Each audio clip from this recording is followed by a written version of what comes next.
नमस्कार रुवा लोग आज तक देख रहल बानी। हम रुवा सभे के साथे बानी नैना। हमनी के आपन नया सेगमेंट के शुरुआत दिन के 5 बड़ खबर से करत बानी। बिहार के अररिया में बदमाश पत्रकार के हत्या क देले। अररिया जिला के रानीगंज में एगो अखबार के पत्रकार के हमलावर गोली मार दिले। घटना सबेरे 4 बजे भइल। 4 गो अपराधी हमलावर पत्रकार के आवास पर पहुंचले। पत्रकार के जगवले अवूरी छाती में गोली मार देले। मौका पर पत्रकार के मौत हो गई। लाश के पोस्टमार्टम खाती ले जायल गई। पत्रकार के हत्या के बाद अररिया में नाराजगी के माहौल बा। सांसद तक मौका पर पहुंच गईल बाड़े। घटना ऐसन भइल कि पत्रकार विमल यादव उनका घर में रहले। सुबह के 4 बजे हो गईल रहे। घर में 4 अपराधी घुस गईले। विमल यादव के घर से बाहर आवे के कहले। अवूरी फेर भाग गईले दूर गोली चलावे के बाद। फिलहाल पुलिस जांच अवूरी न्याय के दावा करता। विमल यादव के भाई के हत्या 4 साल पहले हो गईल रहे। विमलो मामला में गवाही देले रहले। गवाही के नतीजा खराब हो सकते। उ लोग के ई बात मालूम रहे। उनका के रिस्क के एहसास हो गेल, लेकिन गवाही दे देहले। अब खुदे जान गंवावे के पड़ी। कानून व्यवस्था पर भाजपा नीतीश सरकार के घेर ले बा। नीतीश सरकार पर हमला के बरसात करत भाजपा इस्तीफा के मांग कैले बा।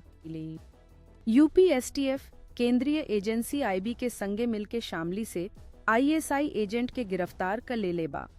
आईएसआई के गुंडा के नाम कलीम है। उनुका से बरामद मोबाइल फोन से पता चलल बा कि पाकिस्तान में मौजूद आईएसआई अधिकारी से लगातार संपर्क में रहले। भारत में दंगा फैला के माहौल बिगाड़े के साजिश रचे के जिम्मेवारी उनुका के सौंपल गिल। केंद्रीय जांच एजेंसी आईबी अवूरी यूपी एसटीएफ के संयुक्त अभियान में कलीम के गिरफ्तार कईल गईल। कलीम से बरामद मोबाइल से बहुत सनसनीखेज खुलासा भइल बा। आज तक के मिलल जानकारी के मुताबिक आईएसआई दंगा फैला के देश के माहौल बिगाड़े के साजिश रचले रहे। एह साजिश में कलीम एगो महत्वपूर्ण कड़ी रहले। व्हाट्सएप चैट से पता चलल कि कलीम लाहौर में बैठल आईएसआई के अधिकारी दिलशाद मिर्जा उर्फ शेख खालिद हाफिज से बात करत रहले। सांप्रदायिक सौहार्द के भंग करे के अलावे आईएसआई एगो बड़ साजिश पे काम करत रहे। एकरा अलावे उनुका के शरीयत कानून लागू करे खातिर लोग के जोड़े के काम भी सौंपल गईल। आईएसआई के हैंडलर के कहला पर कलीम आईएसआई के अधिकारी दिलशाद के सेना के अड्डा के कई गो फोटो भेजले रहले। राफेल विमान से जुड़ल बहुत खबर भेजल गईल। हिमाचल प्रदेश में पिछला 1 हफ्ता से भारी बरखा जारी बा। एह मानसून के मौसम में 55 दिन में 113 भूस्खलन भेल बा। बरखा आ भूस्खलन से जुड़ल घटना में 330 लोग के मौत हो चुकल बा। हिमाचल में भूस्खलन के प्रवण इलाका बढ़ के 17,120 हो गिल बा। इनमें भी 675 के किनारे मानव बस्ती बा। शिमला के बहुते सरकारी भवनन पर भूस्खलन के खतरा बा। हिमाचल में 68 सुरंग बनावल जा रहल बा। एहमे से 11 गो पूरा हो चुकल बा। 27 गो निर्माणाधीन आ 30 गो विस्तृत परियोजना रिपोर्ट तैयारी हो रहल बा। एहमे से बहुते परियोजना केंद्र के बा। एह से राज्य में भूस्खलन के शिकार इलाका बढ़ जाई। एही बीच शुक्रवार के राज्य सरकार राज्य आपदा घोषित करे के फैसला कईलस। राज्य आपदा के घोषणा के बाद राज्य में राहत अवूरी बचाव के काम में तेजी आई। सरकार औरी ध्यान के संगे तबाह भइल बुनियादी ढांचा के फेर से बनावे के दिशा में काम करी। एकरा खातिर सरकार के अतिरिक्त धन के प्रावधान भी करे के होई। छत्तीसगढ़ सरकार हिमाचल खातिर 11 करोड़ रुपया के सहायता राशि के ऐलान किले बारे। राज्य के आपदा अधिकारी के मुताबिक ए सीजन में भइल बरखा के चलते हिमाचल के 10,000 करोड़ रुपया के घाटा भयल बा। महाराष्ट्र के नागपुर में बहुत डरावना घटना घटल बा। इंडिगो विमान के एगो पायलट के मौत उड़ान से ठीक पहले हो गई। बतावल जाता कि पायलट विमान में चढ़े वाला रहले कि ओकरा दिल के दौरा पड़ गईल अवूरी बेहोश हो गईल। हड़बड़ी में उनुका के अस्पताल पहुंचावल गईल, जहां उनुकर मौत हो गईल। सोची अगर ऊ पायलट टेक ऑफ करत रहित आ फेर का भैल रहित। सोच के दिल दहल जाला। नागपुर से पुणे इंडिगो के फ्लाइट नंबर 6E135 एयरपोर्ट पर पुणे खातिर उड़ान भरला खातिर इंडिगो के चालक दल के सदस्य पहले ही से रवाना हो गैल रहले। औपचारिक उड़ान से पहले के जांच के बाद फ्लाइट में चढ़ल। विमान में यात्री के चढ़े के समय हो गईल रहे। यात्री विमान में चढ़ गईले होत रहे।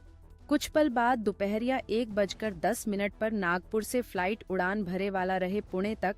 तब इंडिगो के नागपुर पुणे फ्लाइट के चालक दल में भगदड़ मच गई। पायलट मनोज बाला सुब्रमण्यम के स्वास्थ्य बिगड़ गई हो गईल रहे। उ बेहोश हो गईल रहले। पायलट मनोज के संगे नागपुर के ग्राउंड स्टाफ के मदद से किम्स किंग्सवे अस्पताल ले जायल गईल, जहां उनुकर मौत हो गईल। पाकिस्तान से भारत आयल सीमा हैदर के नाम भी सुर्खियन में चमकत बा, काहे कि अब की दूगो मेहरारू के बीच तू में के मामला बा। सचिन के बारे में डायलॉग मारला के बाद वायरल भइल मिथिलेश भाटी के चेतावनी मिलल बा कि अगर ऊ अब सचिन के बारे में कुछ कहतारे तो ठीक ना होई। सीमा हैदर के वकील अपना पड़ोसी मिथिलेश भाटी के मानहानि के मामला दर्ज करे के चेतावनी देले।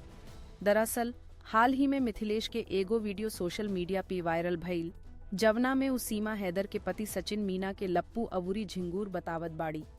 सीमा के वकील AP सिंह कहले कि सचिन के बारे में मिथिलेश भाटी की ओर से कईल गईल अपमानजनक टिप्पणी खाती उनुका देश के हर पति से जवाब मिली। मामला के जवाब देत मिथिलेश भाटी कहले कि ऊ केहू के अपमान नईखी कईले। सीमा आज सचिन के प्रेम कहानी के बारे में जब उनका पता चलल त ऊ एकरा खिलाफ आवाज उठवले। इतना तक त ठीक रहे, लेकिन सीमा के लेखे जब ऊ सचिन के बात कईले त सीमा के भी ओ बात पर आपत्ति रहे। सीमा हैदर कहली कि प्रेम केहू के रूप देख के ना होखेला, प्रेम दिल से होखेला। प्रेम के परिभाषा दो दिल के बीच में होखेला। एकरा के कवनो तीसरा आदमी बिल्कुल ना समझ पावेला। सचिन के दिल बहुत बढ़िया बा, ऊ हमरा से सचमुच प्यार करेले। हालात चाहे जवन होखे, सचिन मीना हमरा के गोद ले बाड़ी। हमरा खातिर एह से प्रिय केहू निखे एह दुनिया में। तो भोजपुरी में ई रहल आज के 5 बड़ खबर। कमेंट करके जरूर बताई कि रुआ सबके ई भोजपुरी सेगमेंट किसन लागल।